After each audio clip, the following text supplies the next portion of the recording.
Hello guys, आप सभी का वेलकम है क्विक स्टडी जियो चैनल पर।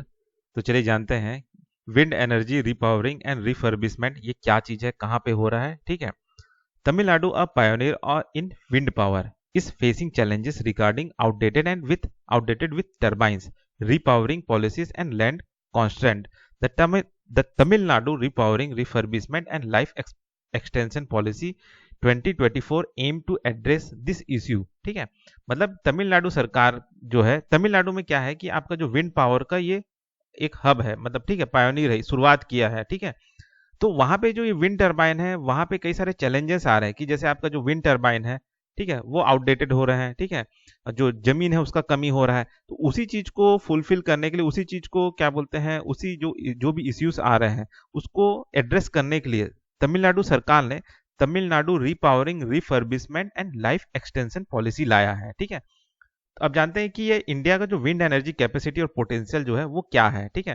तो इंडिया में देखा जाए तो 150 हाइट में क्या बोलते हैं आपका, क्या बोलते हैं, विंड एनर्जी जो है, हवा जो है चलता है, जहां से आप लगभग इतना गीगावाट का, ठीक है, 1163 गीगावाट आप क्या बोलते हैं, क्या बोलते हैं, ऊर्जा आप निकाल सकते हो। ठीक है।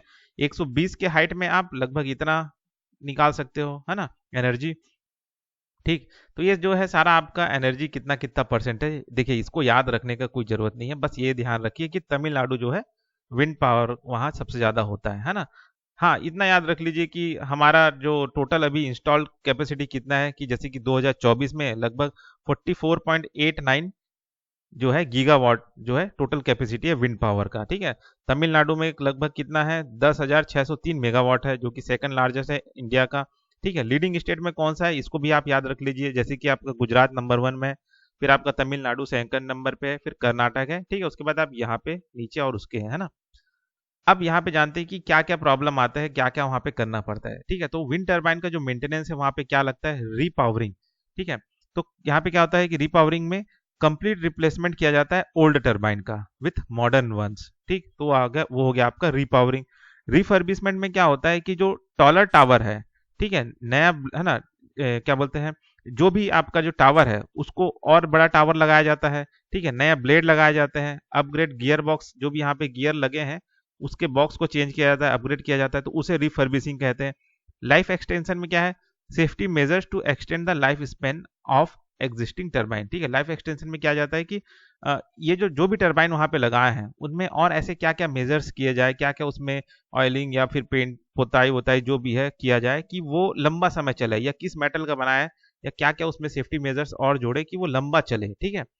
चैलेंजेस रिक्वायर्स इन्वेस्टमेंट इन लैंड। ठीक है। अब ये जो विंड टर्बाइन जो है हम तो लगा लिए, लेकिन इसके लिए क्या क्या चैलेंजेस आ रहे हैं, तो पहला आ रहा है कि जमीन चाहिए, टेक्नोलॉजी चाहिए, ठीक है, इंफ्रास्ट्रक्चर चाहिए।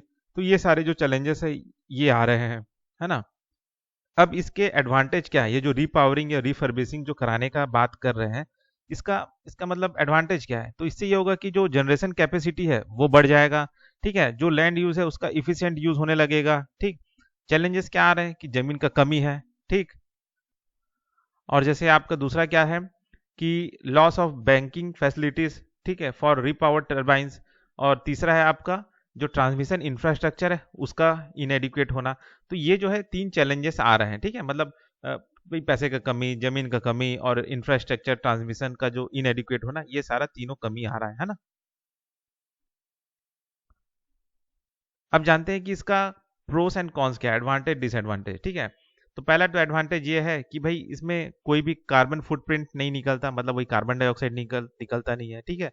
ये एंडलेस अवेलेबिलिटी है, क्योंकि इसके लिए बार बार आपको कुछ करने का नहीं है, बस एक बार पंखा लगा तो घूमता रहेगा, एनर्जी आएगा। कॉस्ट इफेक्टिव है। ठीक है। हाई आउटपुट, ठीक है, ऑन लैंड, स्मॉल लैंड, मतलब छोटे से जमीन में ये बहुत ज्यादा आउटपुट देता है, इसके लिए बहुत बड़ा सा जगह चाहिए ऐसा नहीं है। ठीक है।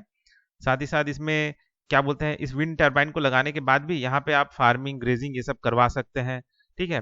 80% कॉस्ट रिडक्शन हुआ, जब 1980 में लगाया गया उसके कंपेयर में देखा जाए तो 80% कॉस्ट रिडक्शन हुआ है। तो ये चीज इसके सारे जो एडवांटेज है वो है आपके विंड टर्बाइन के। ठीक है। अब इसके डिसएडवांटेज क्या है। ठीक है। पहला डिसएडवांटेज ये है कि जो विंड है वो कांस्टेंट नहीं रहता, कंटिन्यू हवा चलता रहे एक ही बराबर से, वो नहीं है। ठीक है। इंस्टॉलेशन कॉस्ट वो सब खर्चा ज़्यादा है। वाइल्ड लाइफ थ्रेट जैसे कि आपका जो बर्ड हो गया, बैट हो गए, उस पंखे के ब्लेड की वजह से वो सब कहीं ना कहीं टकरा के मर जाते हैं, ठीक है। आवाज़ बहुत पैदा करता है, रिमोट लोकेशन पे है, ठीक है। तो इससे क्या होता है, मतलब बहुत दूर दराज एरिया में ये इसको इंस्टॉल किया जाता है, तो उससे होता क्या है कि वहाँ से सेंटर तक, ठीक है, जो ट्रांसमिशन जो चैलेंजेस आते हैं वो प्रॉब्लम आते हैं कि भाई टरबाइन तो बहुत दूर में है खाली जगह में, लेकिन जो मेन जो शहर है वो बहुत दूर है, तो वहाँ से वहाँ तक पहुँचाने में जो ट्रांसमिशन चैलेंजेस है वो प्रॉब्लम करता है, ठीक है। लैंड यूज इश्यूज आते हैं कि भाई रेगुलेटरी या फिर जो क्लियरेंस डिले हो रहे हैं जमीन को लेके, वो सब प्रॉब्लम। तो ये सारे इसके जो कॉन्स है ये, ठीक है। अब क्या करना चाहिए, ठीक है, आगे और क्या करना चाहिए। तो पहला है आपका पॉलिसी रिफाइनमेंट, ठीक है।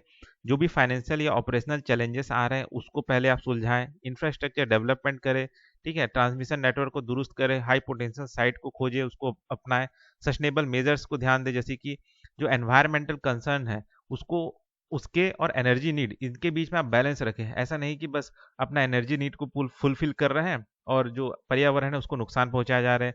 टेक्नोलॉजी अडॉप्शन की भाई जो भी मॉडर्न टरबाइन है जिसका एफिशिएंसी बहुत ज़्यादा हाई है, ठीक है, उसका इस्तेमाल करें। लैंड ऑप्टिमाइजेशन भी होगा इससे कि भाई कम से कम जमीन में ज़्यादा से ज़्यादा हाई इफिशिएंसी वाला मॉडर्न टरबाइन घूमेगा, ठीक है। तो कंक्लूजन इसका ये निकलता है कि जो इंडिया विंड एनर्जी सेक्टर है जिसमें बहुत ज़्यादा पोटेंशियल है कि वो अपना जो रिन्यूएबल एनर्जी का गोल है उसे अचीव कर सकेंगे, कर सकते हैं, है ना। और ये जो आपका रीपावरिंग और जो रिफर्बिशिंग जो ऑफर है, ठीक है, इससे कई सारे बेनिफिट है, ठीक है। ये आपका फाइनेंशियल, लैंड और इंफ्रास्ट्रक्चर चैलेंजेस जो आ रहे हैं लॉन्ग टर्म सस्टेनेबिलिटी के लिए, ये सुधर सकते हैं आसानी से, ठीक है। और साथ ही साथ ये जो आपका एनर्जी नीड में भी एक तरह से कंट्रीब्यूशन करेगा, ठीक है। तो ये सारे इसके जो हो गए कंक्लूजन हो गए, ठीक। तो बस इस वीडियो में इतना ही, फिर मिलते हैं नेक्स्ट वीडियो में।